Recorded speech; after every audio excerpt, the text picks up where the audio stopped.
Mo kí gbogbo ẹ̀yin olólùfẹ́ tí ẹ̀ ń wò mí nílé, mo kí ẹ̀yin ìyá mi, ẹ̀yin bàbá, ẹ̀gbọ́n mi lọ́kùnrin, ẹ̀gbọ́n mi lóbìnrin, ẹ̀yin tẹ́ jẹ́ bí àbúrò àti ẹ̀yin tẹ́ jẹ́ bí ọmọ. Mo kí gbogbo ajíbẹ lọ́hùn lẹ́lẹ́sìn Christian, ẹlẹ́sìn Mùsùlùmí àti ẹlẹ́sìn àbáláyé. Mo kí yín ní gbólóhùn tí ó jẹ́ pé ní gbogbo ìgbà láyé ní kíkí náà bá mu. Mo kí pa assalamu alaikum wa rahmatullahi wa barakatuh. Ìkàtà lọ́kùn máa bá olúwa wọn. Akọ̀dún, akóyèdún, ọdún ayọ̀ ni la máa ṣe o. Àwa ní fọdún yìí ṣàṣìmọ́ wọn. Gbogbo ẹ̀dá tí ó ń wò mí lọ́wọ́lọ́wọ́ bí mo ṣe ń sọ̀rọ̀ yìí, mo fi títóbi Ọlọ́run bá, mo fi bẹ̀ yín. Ẹ máa share program tẹ́ ń wò yìí. Ẹ máa share nítorí pé àwọn kọ̀ọ̀kan wà tí ó yẹ kí a fi yí ara wa ọ̀tẹ̀ àmọ́. Mo dẹ̀ fẹ́ kí everybody kan gbọ́ mi lágbọ́yé, kí gbogbo orí mẹ́rin àgbáyé kan gbọ́ mi yé dáadáa. Gbogbo ayé mọ̀ pé I'm a private person in my life. Mi ò ń báyàn jà, mi ò ń báyàn fa wàhálà. But I'm a policy man ní nǹkan tí mi ń bá fẹ́, mi ò fẹ́. Mo lè jẹ́ nìkan tó jẹ́ pé tí olóúnjẹ bá rí mi tó bá rojú, àìjẹ́ èmi náà máa fi sú ẹni náà. Ẹ má bínú dá sí program kan tí mo gbọ́, maybe about let's say is there over a week now or going to 2 weeks. Lórí ọ̀rọ̀ wípé wọ́n ní àfà kan olùjìbìtì mi ò ní láti hide orúkọ Ọlárewájú Alifulani. Èmi ń ṣàfà gbogbo ẹ̀ tẹ́ wò mí, Mùsùlùmí ni mí, an open book dẹni mo jẹ́ fún gbogbo àgbáyé. My door is open. Tí ẹ bá wò lọ́wọ́ bọ̀, àìmọye ọmọ ló ti ara mi jáde tí wọ́n ti ṣoríire. Kò wá ní jẹ́ pé ńgbà tí a wá wà ní astrip period, tá a wà ní ìrọ̀lẹ́ ayé, that's what I mean by astrip. Nígbà náà ni màá ṣẹ̀ṣẹ̀ wá bẹ̀rẹ̀ wàkúwà. Ọlọ́jọ́ ìní ò ní jẹ́ kí n rí. Ojú tó ti mọ́ ni ò ní sọ pé òun mọ́ ni mọ́. Wèrè tó ń lọ ní títì ó lẹ́bí ó dẹ̀ lára. I cannot deny anybody tí bá mọ̀ láyé mi. Kódà ó wà nínú wàhálà ni, ó wà nínú dáadáa ni. Àfẹ́ni tó bá sọ pé ká má súnmọ́ òun àádẹ́rìn sẹ́yìn. Eyín ò mí pé ká ra burú sí ẹni bẹ́ẹ̀. A gbà pé ìjẹ́dá wa kò jọ ṣepọ̀ ni. Lórí ọ̀rọ̀ Alhaji Alifulani, jẹ́jẹ́ ni mo wà ní àdúgbò mi ní ọdún Ifá Street. Ta jókòó, ta sọ̀rọ̀. Ó dẹ̀ ẹnu ọkọ dẹ̀ wá pè mí pé Alifulani ń pè yín pé àwọn ìgbọ́dọ̀ wà olúwa ní bọ́ọ̀dọ̀ ní ibi bíìsì wa mẹ́. Mo dẹ̀ lọ bá ọ̀pẹ nínú ìṣọ́lá. Mo lè jù lọ lọ́jọ́ orí. Òun náà ti fi kan jù mí lọ by ìmọ̀. Ọlọ́run náà dẹ̀ sọ ní gbogbo ọ̀nà pé is it by position, by money or by knowledge. Wàá fi bìkan fún ẹnìkan ní respect. Mo dẹ̀ wá bá, mo dẹ̀ ṣe ń débẹ̀. He was on phone pẹ̀lú ẹnìkan mi mẹ́tọ́jọ́ sọ̀rọ̀. Ó dẹ̀ bọ́lẹ̀ ní mọ́tò ó kí mi pé àkínwó nǹkan tí ẹni tí ó lú ọmọ tó fún un ní. I was so happy. Mo dẹ̀ ṣàdúrà. Mo ní àbórí ilẹ̀ ayíká ìwá ìmọ̀ yẹn. Tọ́lọ́ bá ti ṣe dáadáa fẹ́ dá Ọlọ́run ti ṣe dáadáa fún ni. Ọlọ́run bá ọ̀sìn lẹ́yìn alábòsí. The next thing tí ọ̀rẹ́ mi máa ṣe ni pé Alhaji Odon, Alhaji Ògùn náà fẹ́ kí yín. Mi mẹ́ni tí mo bá sọ̀rọ̀ di mọ́ ẹ̀ bá sọ mi mẹ́ni tí mo bá sọ̀rọ̀. Mo dẹ̀ gbà, mo dẹ̀ kẹ́ni ẹ̀ dáadáa. Ẹni náà pé abẹ́rẹ́ rí mo ní àwọn oníṣẹ́ ẹni náà ti wọ́n kọ́ mo ní kò sí problem. Ọlọ́run ní yẹ kárí láburú, Ọlọ́run àṣàbà yẹn gbé. That was only what I said. Àwọn ọmọ abẹ́sí ní pè mí lọ́tún lọ́sẹ̀ pé àbí ọ̀rọ̀ àwọn àtọ̀ gbogbo wọ́n jọ ń ṣe wẹ́ni, wọ́n jọ ń ṣàwọ̀ ni, ìgbà òbí bá ṣàṣọ. wọ́n ní yára gbọ́rọ̀ lọ́ra láti fèsì àdé ọ̀tá ẹ̀ wọ́ọ̀sì gbogbo àwọn tó ń pè mí mo ń wo pé kí ni mo sọ ṣó kọjá pé Alifulany wá sọ̀rọ̀ mi bí mo rejoice pẹ̀lú ẹ̀ pé wọ́n fún ní nǹkan tí mo mọ̀ pé dá nígbà tí èmi náà ṣe bẹ́ẹ̀ dèyàn ló ta mí lọ́rẹ mọ́tò náà.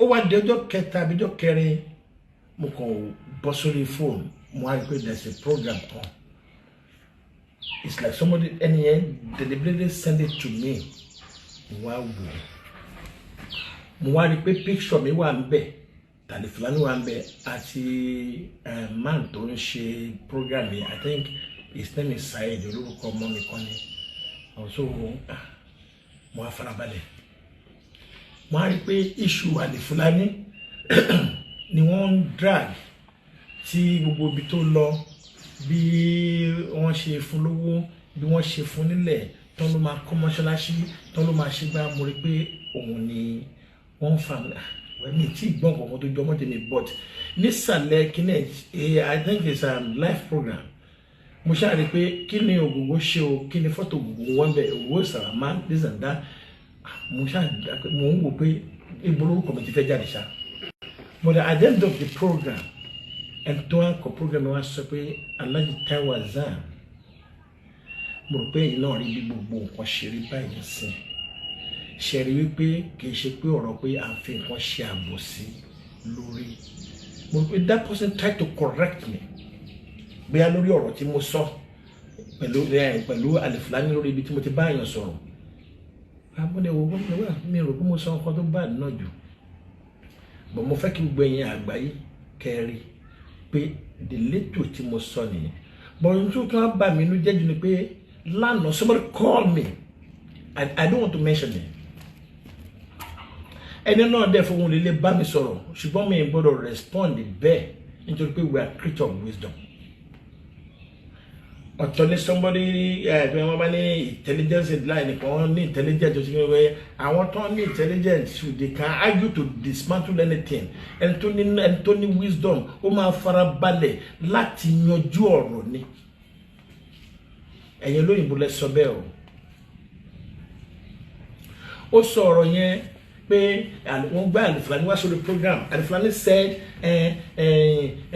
ṣebí pé òun fọ̀rọ̀ lọ mí èmi sọ pé kó ń go ahead ẹ dúnú ṣé àáfàá lèmi ni àbí ṣé wù ní mi àbọ̀mọ́lékéwú mi ò mọ báwo ni Alifulany ṣe ń live dá wípé if there's any program tá a bá fẹ́ ṣe Ramadan lecture nílùú mi I always call him láti wá bá wa anchor program tó dẹ̀ ti ń bá wa ṣe yẹn bọ́ọ̀sì ó pẹ́ díẹ̀ then mo tún ṣe kíní kan Islamic quiz ọ̀wọ́ ẹ̀ náà mo ti rí àìdá yẹn and I took that thing to my hometown tọ́lọ́n dẹ̀ fún wa ṣe táyé pé a máa fáwọn èèyàn lóríṣiríṣi ẹ̀bùn lọ́tún lọ́sẹ̀ ẹni tó máa jẹlẹ̀ tó máa yẹ gbá mi ò ní lu jìbìtì láyé ní ti máa fi kú tó bá kọ̀ láti máa bẹ̀ sí ní máa hu ìwà àgbà kọ́ lọ́n pè mí sọ̀rọ̀ ohun tó bá ń dùn yàn èèyàn láti sọ fáyé bí mo ṣe ń gbọ́ mi ò láìkí ẹ̀ ẹni ẹ̀ wá ń sọ̀rọ̀ ó sọ̀rọ̀ líle mo tún á sọ fẹ́ ní pé school jọ my dear man ìwọ tó ń bá mi sọ̀rọ̀ yìí by the time you have a problem tí n bá ra burú sí ẹ ó ní ìgbésẹ̀ tí mo gbé tó ní ẹlẹ́rìí nú pẹ̀lú báwọn kan ṣe wá síwájú ẹ̀ tó wá bà mí jẹ́ fún ẹ wípé lágbájá yìí má jẹ́ kó súnmọ́ ẹ má jẹ́ kó ṣe gbá má jẹ́ kó ṣe má jẹ́ kó yáwájá sàn ẹ dẹ̀ mọ̀ pé mi náà mo láyọ̀ ọkàn mi ìṣọlọ́kànjú ẹ̀dá tá a bá dẹ̀ tún pàdé lóde náà I give you people your normal respect tí yẹn máa ń fún yàn respect to me ni pé ó dìgbà tí lágbájá bá ju ẹ lọ no báyìí kankan náà nítorí pé ẹni tí wọ́n lọ tí wọ́n bá ẹ̀ jẹ́ fún yìí ó ṣe ṣe pẹ́pẹ́ tó lọ bá ẹ̀ jẹ́ lọ́dọ̀ wọn tẹ́nu ẹ̀ bá ti dùn ó dàbí kí ọ̀rẹ́ ẹ̀ kí oníyàwó sì kó lọ́rẹ̀ tẹ́nu ẹ̀ dùn ó yìí sì fún ọ̀rẹ́ yẹn láti convince ìyàwó tó wà nílẹ̀ láti ṣèrànù jọ́pẹ́ lẹ́nu dídùn ni. ó ní ìgbésẹ̀ tí mo gbé ó ní ẹlẹ́rìí nú how come tí màá sọ mi mo gbà tẹ́jọ́ fún ayé nílẹ̀ mi mo gbà tẹ́ fún ayé ní 1 million.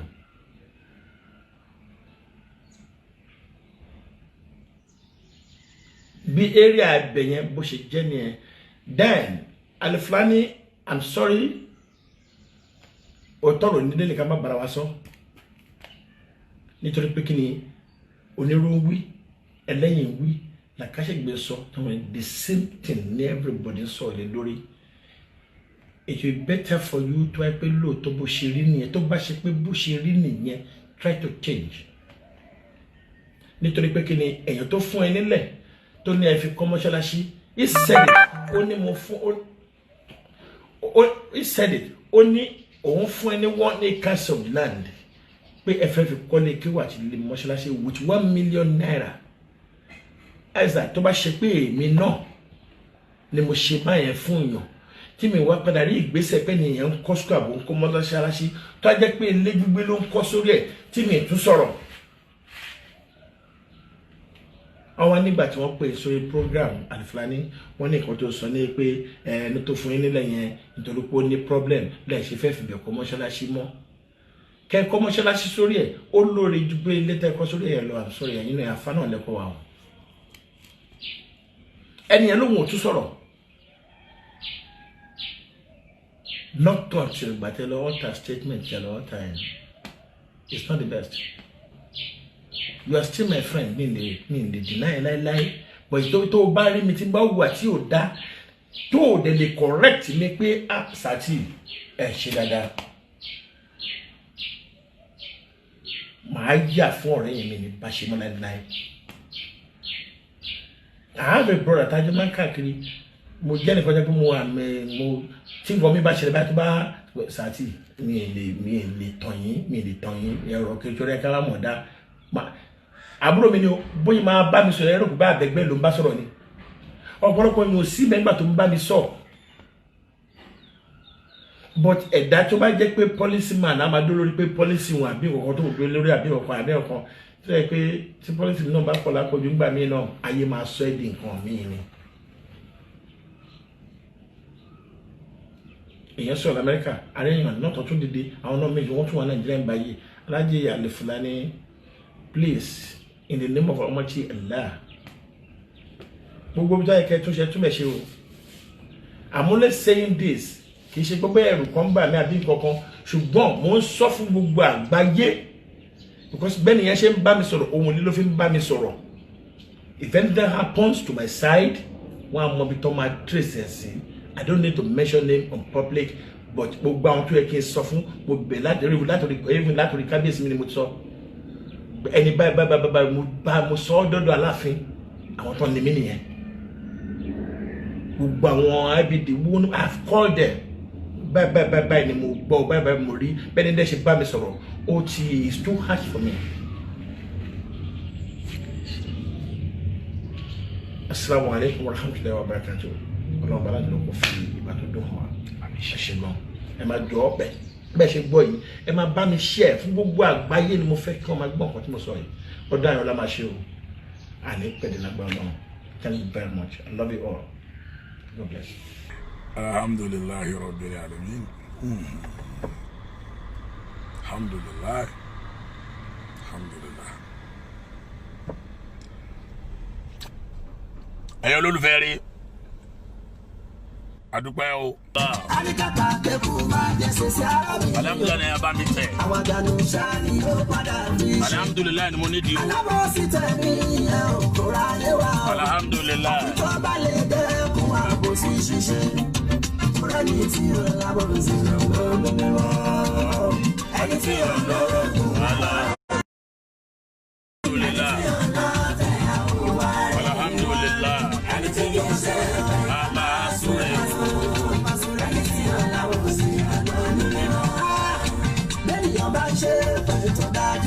Tó dájú kọ mí o.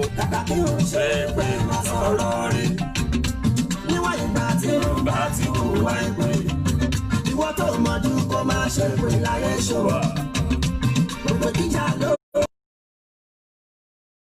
Yóò máa wáyé láti ṣe lọ́jọ́ ọkùnrin. Ànábì ilẹ̀ ní ṣe pé lájẹ̀ pinnu ẹ̀.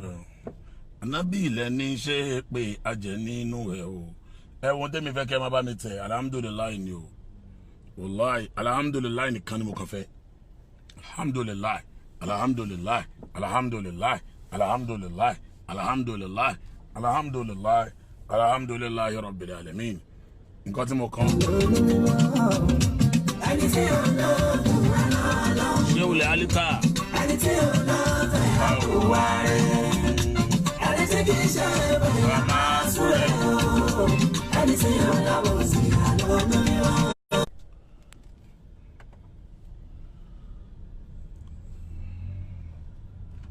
alhamdulilayi.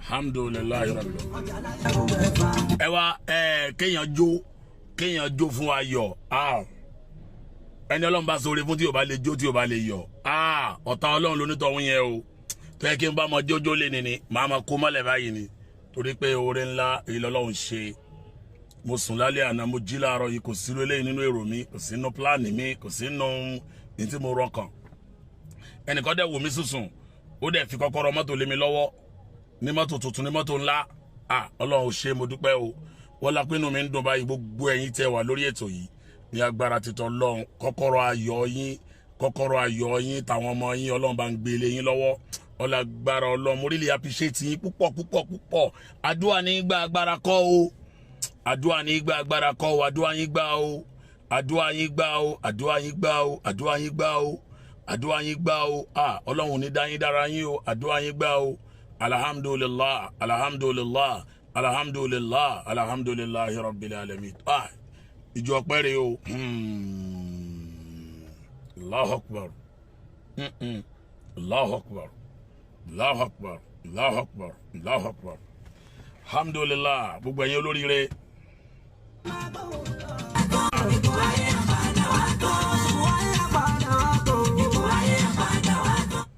alhamdulillah àmín àmín gbogbo àwọn ọmọ tẹbi pátápátá ládùúgbò iṣẹ́ wọn máa ṣojú yín o àmín Ọlọ́run ẹni mojórí wọn àmín Ọlọ́run àwọn tó ju ẹ̀yin lọ́nà lọ nídìílé ìyá ìdílé bàbá àmín nílé ọ̀dọ̀ rẹ̀ nílé ọkọ wọn ní mojórí ẹ̀yin náà lágbára àmín Ọlọ́run lábúwádà ilà abilà alhamdulillah alhamdulillah ẹ ṣé gbogbo ẹ̀yin olólùfẹ́ rẹ̀ adúpẹ́ lọ́wọ́ yín ẹ ṣé gan adúpẹ́ ìbàjẹ́ ènìyàn kò dáṣe Olúwa dúró ọlá MC rẹ o Olúọmọ ni o. ẹ̀yẹ tí rẹ̀ wọ̀ sáré wọn tá a máa ń sọ nìyẹn MC Olúọmọ mo tún fi àsìkò yé ègé àwa máa sọ at all time bẹ́ẹ̀ yẹn ṣe wọn àní sọ pé ó ṣe wọn. Allahu Akbar. bẹ́ẹ̀ yẹn ṣe yàn àní sọ pé ó ṣe yàn àbúrò mi kan wà ó sick kì í ṣe kó sick ní sick wàhálà òun kàn èdè rí pé kí ni nǹkan tó ṣe yín níbí báyìí ó yẹ máa bọ̀ wá bá mi lọ́fíìsì wọ́n gbọ́dọ̀ operate kí ni èkó ń bẹ̀ owó tó ná is close to $1 million. ẹ̀sà kí ni èèyàn ṣe máa gbàdúrà ìṣubú fẹ́ni tá à ń sọ. Allahu Akbar Allahu Akbar. tá a bá sọ pé lágbájá ṣe nǹkan ọ̀pọ̀lọpọ̀ èèyàn ọ̀tọ̀ níbi tán máa ń rí ìdí ọ̀rọ̀ gbà ẹni bá dẹ̀ ṣe làwọn máa sọ pé ó ṣe bí wọn bá ṣe àná sọ pé ó ṣe. àwọn alájà mi súra láti New Jersey wọn lè dúró ẹ ṣe ẹkọ àdúró ti wá. ìyá mi kò ní bàjẹ́. àwọn ògógó dúró ti wá. kò ní bàjẹ́. wọ́n dúró. ẹnu wa dùn kalẹ̀ alhamdulillah. àwọn ẹnu yẹn á dùn kalẹ̀ àtàwọn ọmọ kájú ẹ bàbá ẹ ṣe alhamdulillah. ìbàjẹ́ ènìyàn ò dáṣe Olúwa dúró ẹ ṣe àdúpẹ́ lọ́wọ́ yín ẹ̀yẹ èèyàn wa ẹ ṣe àdúpẹ́ lọ́wọ́ yín o inshallah assalamu alaikum ẹ ṣe gan àdúpẹ́.